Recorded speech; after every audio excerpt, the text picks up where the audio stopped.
شروع اللہ کا نام لے کر جو بڑا مہربان نہایت رحم والا ہے۔ کاف ہا یا عین صاد، یہ تمہارے پروردگار کی مہربانی کا بیان ہے جو اس نے اپنے بندے زکریا پر کی تھی جب انہوں نے اپنے پروردگار کو دبی آواز سے پکارا اور کہا کہ اے میرے پروردگار، میری ہڈیاں بڑھاپے کے سبب کمزور ہو گئی ہیں اور سر سفید بالوں کی وجہ سے چمکنے لگا ہے، اور اے میرے پروردگار، میں تجھ سے مانگ کر کبھی محروم نہیں رہا، اور میں اپنے بعد اپنے بھائی بندوں سے ڈرتا ہوں، اور میری بیوی بانجھ ہے، پھر بھی مجھے اپنے پاس سے ایک وارث عطا فرما جو میری اور اولاد یعقوب کی میراث کا مالک ہو، اور اے میرے پروردگار، اس کو خوش اخلاق بنائیو۔ فرمایا اے زکریا، ہم تم کو ایک لڑکے کی بشارت دیتے ہیں جس کا نام یحییٰ ہوگا، اس سے پہلے ہم نے اس نام کا کوئی شخص پیدا نہیں کیا۔ انہوں نے کہا کہ پروردگار، میرے ہاں کس طرح لڑکا ہوگا جبکہ میری بیوی بانجھ ہے اور میں بڑھاپے کی اس حالت کو پہنچ گیا کہ سوکھ گیا ہوں۔ حکم ہوا کہ اسی طرح ہوگا۔ تمہارے پروردگار نے فرمایا ہے کہ مجھے یہ آسان ہے، اور میں پہلے تم کو بھی تو پیدا کر چکا ہوں اور تم کچھ چیز نہ تھے۔ کہا کہ پروردگار، میرے لیے کوئی نشانی مقرر فرما۔ فرمایا نشانی یہ ہے کہ تم صحیح و سالم ہوتے ہوئے 3 رات دن لوگوں سے بات نہ کر سکو گے۔ پھر وہ عبادت کے حجرے سے نکل کر اپنی قوم کے پاس آئے تو ان سے اشارے سے کہا کہ صبح و شام تسبیح کرتے رہو۔ فرمایا اے یحییٰ، ہماری کتاب کو مضبوطی سے تھامے رہو، اور ہم نے ان کو لڑکپن ہی میں دانائی عطا فرمائی تھی اور اپنے پاس سے شفقت اور پاکیزگی دی تھی، اور وہ پرہیزگار تھے، اور وہ اپنے ماں باپ کے ساتھ نیکی کرنے والے تھے اور سرکش اور نافرمان نہیں تھے۔ اور جس دن وہ پیدا ہوئے اور جس دن وفات پائیں گے اور جس دن زندہ کر کے اٹھائے جائیں گے ان پر سلام ہے۔ اور کتاب یعنی قرآن میں مریم کا بھی تذکرہ کرو، جب وہ اپنے لوگوں سے الگ ہو کر مکان کے مشرقی حصے میں چلی گئیں، پھر انہوں نے ان کی طرف سے پردہ کر لیا تو ہم نے ان کی طرف اپنا فرشتہ بھیجا، سو وہ ان کے سامنے ایک خوبصورت مرد کی صورت میں آیا۔ مریم بولی کہ اگر تم پرہیزگار ہو تو میں تم سے بچنے کے لیے رحمان کی پناہ لیتی ہوں۔ فرشتے نے کہا کہ میں تو تمہارے پروردگار کا بھیجا ہوا یعنی فرشتہ ہوں، اور اس لیے آیا ہوں کہ تمہیں پاکیزہ لڑکا بخشوں۔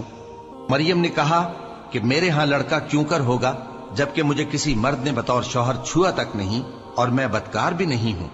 فرشتے نے کہا کہ یوں ہی ہوگا، تمہارے پروردگار نے فرمایا کہ یہ مجھے آسان ہے اور میں اسے اسی طریق پر پیدا کروں گا تاکہ اس کو ہم لوگوں کے لیے اپنی طرف سے نشانی اور ذریعہ رحمت بنائیں، اور یہ کام مقرر ہو چکا ہے۔ چنانچہ وہ اس بچے کے ساتھ حاملہ ہو گئیں اور اسے لے کر ایک دور جگہ چلی گئیں۔ پھر درد ذہ ان کو کھجور کے تنے کی طرف لے آیا، کہنے لگی کہ کاش میں اس سے پہلے مر چکتی اور بھولی بسری ہو گئی ہوتی۔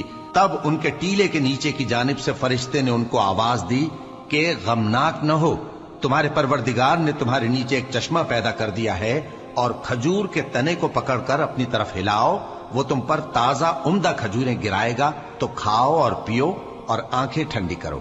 اگر تم کسی آدمی کو دیکھو تو کہنا کہ میں نے اللہ کے لیے روزے کی منت مانی، تو آج میں کسی آدمی سے ہرگز کلام نہیں کروں گی۔ پھر وہ اس بچے کو اٹھا کر اپنی برادری والوں کے پاس لے آئیں۔ وہ کہنے لگے کہ مریم، یہ تو نے برا کام کیا۔ اے ہارون کی بہن، نہ تو تیرا باپ ہی برا آدمی تھا اور نہ تیری ماں ہی بدکار تھی۔ تو مریم نے اس بچے کی طرف اشارہ کیا۔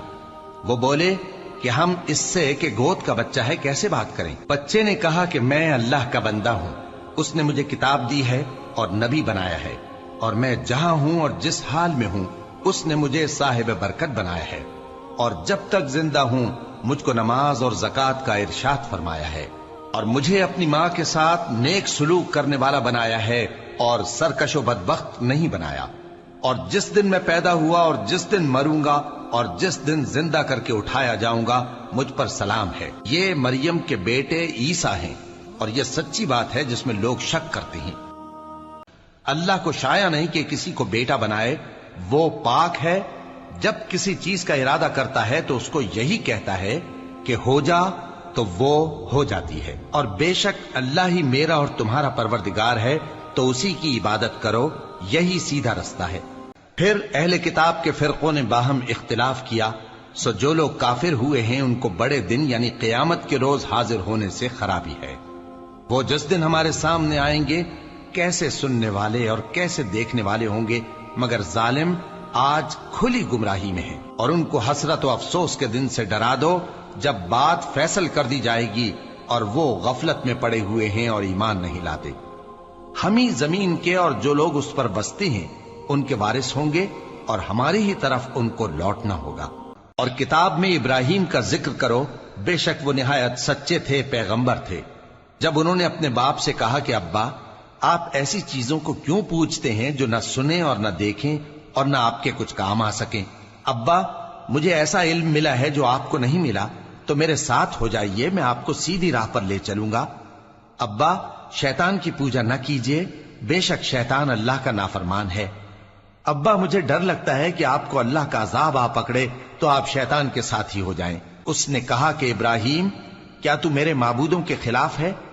اگر تو باز نہ آئے گا تو میں تجھے سنسار کر دوں گا اور تو ہمیشہ کے لیے مجھ سے دور ہو جا۔ ابراہیم نے سلام علیکم کہا اور کہا کہ میں آپ کے لیے اپنے پروردگار سے بخشش مانگوں گا، بے شک وہ مجھ پر نہایت مہربان ہے۔ اور میں آپ لوگوں سے اور جن کو آپ اللہ کے سوا پکارا کرتے ہیں ان سے کنارہ کرتا ہوں اور اپنے پروردگار ہی کو پکاروں گا۔ امید ہے کہ میں اپنے پروردگار کو پکار کر محروم نہیں رہوں گا۔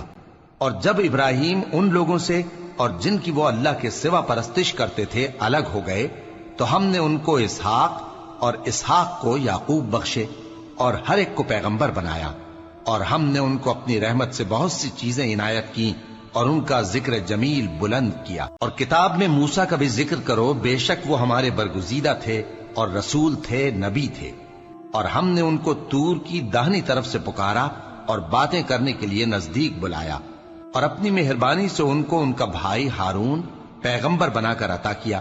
اور کتاب میں اسماعیل کا بھی ذکر کرو، وہ وعدے کے سچے اور رسول تھے، نبی تھے، اور وہ اپنے گھر والوں کو نماز اور زکوٰۃ کا حکم کرتے تھے اور اپنے پروردگار کے ہاں پسندیدہ تھے۔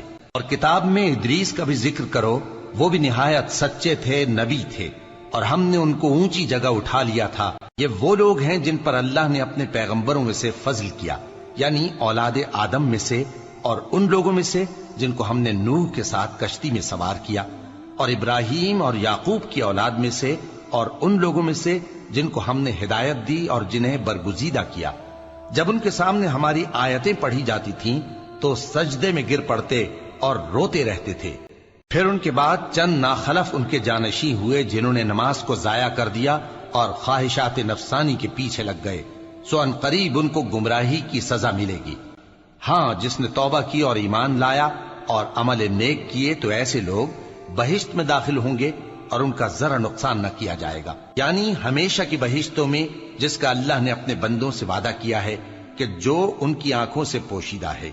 بے شک اس کا وعدہ نیکوکاروں کے سامنے آنے والا ہے، وہ اس میں سلام کے سوا کوئی بیہودہ کلام نہ سنیں گے اور ان کو صبح و شام کھانا ملے گا۔ یہی وہ جنت ہے جس کا ہم اپنے بندوں میں سے ایسے شخص کو مالک بنائیں گے جو پرہیزگار ہوگا۔ اور فرشتوں نے پیغمبر کو جواب دیا کہ ہم تمہارے پروردگار کے حکم کے سوا اتر نہیں سکتے۔ جو کچھ ہمارے آگے ہے اور جو پیچھے ہے اور جو اس کے درمیان ہے سب اسی کا ہے، اور تمہارا پروردگار بھولنے والا نہیں، یعنی آسمان اور زمین کا اور جو ان دونوں کے درمیان ہے سب کا پروردگار، تو اسی کی عبادت کرو اور اس کی عبادت پر ثابت قدم رہو۔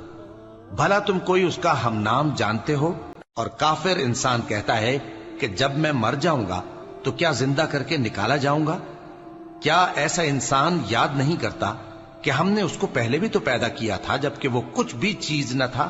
سو تمہارے پروردگار کی قسم، ہم ان کو جمع کریں گے اور شیطانوں کو بھی، پھر ان سب کو جہنم کے گرد حاضر کریں گے اور وہ گھٹنوں پر گرے ہوئے ہوں گے۔ پھر ہر گروہ میں سے ہم ایسے لوگوں کو کھینچ نکالیں گے جو رحمان کے مقابلے میں سخت سرکشی کرتے تھے۔ پھر ہم ان لوگوں سے خوب واقف ہیں جو اس میں داخل ہونے کے زیادہ لائق ہیں، اور تم میں سے کوئی شخص نہیں مگر اسے اس پر گزرنا ہوگا، یہ تمہارے پروردگار پر لازم ہے، مقرر ہے۔ پھر ہم پرہیزگاروں کو نجات دیں گے اور ظالموں کو اس میں گھٹنوں کے بل پڑا ہوا چھوڑ دیں گے۔ اور جب ان لوگوں کے سامنے ہماری آیتیں پڑھی جاتی ہیں تو جو کافر ہیں وہ مومنوں سے کہتے ہیں کہ دونوں فریق میں سے مکان کس کے اچھے اور مجلسیں کس کی بہتر ہیں، اور ہم نے ان سے پہلے بہت سی امتیں ہلاک کر دیں وہ لوگ ان سے ٹھاٹ باٹ اور نمود و نمائش میں کہیں اچھے تھے۔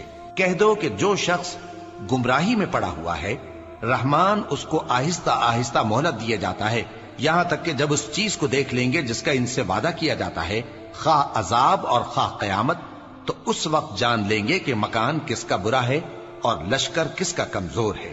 اور جو لوگ ہدایت یاب ہیں، اللہ ان کو زیادہ ہدایت دیتا ہے، اور نیکیاں جو باقی رہنے والی ہیں وہ تمہارے پروردگار کے ہاں صلے کے لحاظ سے خوب اور انجام کے اعتبار سے بہتر ہیں۔ بھلا تم نے اس شخص کو دیکھا جس نے ہماری آیتوں سے کفر کیا اور کہنے لگا کہ اگر میں ازسر نو زندہ ہوا بھی تو یہی مال اور اولاد مجھے وہاں ملے گا؟ کیا اس نے غیب کی خبر پالی ہے یا اللہ کے یہاں سے عہد لے لیا ہے؟ ہرگز نہیں، یہ جو کچھ کہتا ہے ہم اس کو لکھتے جاتے اور اس کے لیے آہستہ آہستہ عذاب بڑھاتے جاتے ہیں، اور جو چیزیں یہ بتاتا ہے ان کے ہم وارث ہوں گے، اور یہ اکیلا ہمارے سامنے آئے گا۔ اور ان لوگوں نے اللہ کے سوا اور معبود بنا لیے ہیں تاکہ وہ ان کے لیے موجب عزت ہوں۔ ہرگز نہیں، وہ معبود ان کی پرستش سے انکار کریں گے اور ان کے دشمن و مخالف ہوں گے۔ کیا تم نے نہیں دیکھا کہ ہم نے شیطانوں کو کافروں پر چھوڑ رکھا ہے کہ وہ ان کو خوب اکساتے رہتی ہیں؟ تو تم ان پر عذاب کے لیے جلدی نہ کرو کہ ہم تو ان کے لیے دن شمار کر رہے ہیں۔ جس روز ہم پرہیزگاروں کو رحمان کے سامنے بطور مہمان جمع کریں گے اور گناہگاروں کو دوزخ کی طرف پیاسے ہانک لے جائیں گے، تو لوگ کسی کی سفارش کا اختیار نہ رکھیں گے مگر جس نے رحمان سے اقرار لے لیا ہو۔ اور کہتے ہیں کہ رحمان بیٹا رکھتا ہے۔ ایسا کہنے والوں، یہ تو تم بری بات زبان پر لاتے ہو۔ قریب ہے کہ اس جھوٹ سے آسمان پھٹ پڑے اور زمین شق ہو جائے اور پہاڑ پارا پارا ہو کر گر پڑیں کہ انہوں نے رحمان کے لیے بیٹا تجویز کیا، اور رحمان کو شایع نہیں کہ کسی کو بیٹا بنائے۔ ہر شخص جو آسمانوں اور زمین میں ہے رحمان کے روبرو بطور بندہ ہی آئے گا۔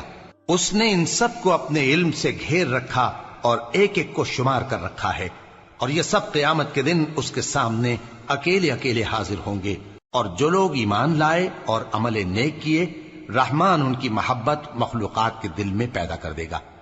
اے پیغمبر صلی اللہ علیہ وآلہ وسلم، ہم نے یہ قرآن تمہاری زبان میں آسان بنا کر نازل کیا ہے تاکہ تم اس سے پرہیزگاروں کو خوشخبری پہنچا دو اور جھگڑالوؤں کو ڈر سنا دو۔ اور ہم نے ان سے پہلے بہت سے گروہوں کو ہلاک کر دیا ہے۔ بھلا تم ان میں سے کسی کو دیکھتے ہو یا کہیں ان کی بھنک سنتے ہو؟